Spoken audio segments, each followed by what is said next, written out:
TIB প্রধান doctor Iftekharuzzaman প্রধানমন্ত্রীর সাথে সাক্ষাৎ শেষে সাংবাদিকদের বলেন, কাছে উপস্থাপন প্রেরণ করেছিলাম সেগুলো নিয়ে আলোচনার জন্য আমরা সময় চেয়েছি, আমার কথা হয়েছে।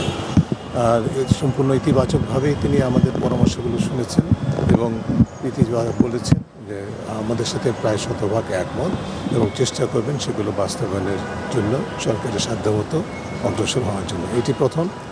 আর দ্বিতীয় হচ্ছে যে একটি বিশ্বব্যাপী একটি আন্তর্জাতিক দুর্নীতি বিরোধী কনফারেন্স হয় প্রতি 2 বছর পর পর।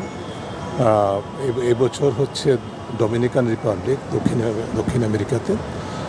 2 বছর পর পর হয় এটি। এর আগে এশিয়াতে 3টি দেশে মাত্র হয়েছে, মালয়েশিয়া, থাইল্যান্ড এবং কোরিয়া। যারা এই কনফারেন্সটি আয়োজন করে এবং আমরা টিআইবির পক্ষ থেকে আমরা মনে করেছি সরকারের বাংলাদেশের জন্য এটা একটা উপযুক্ত সময় যে 2028-এর যে কনফারেন্সটি হবে, আন্তর্জাতিক দুর্নীতি বিরোধী কনফারেন্স, সেটি বাংলাদেশে হোস্ট করা উচিত আমি মনে করি, টিআইবি মনে করি।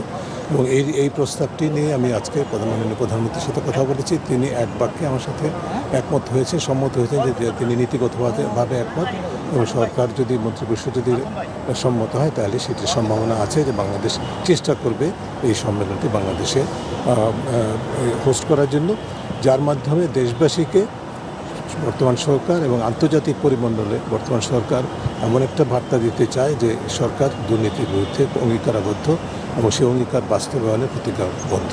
এই বিষয়ে দুটি আলোচনা হয়েছে, এটুকুই আপনাদেরকে বলতে পারি।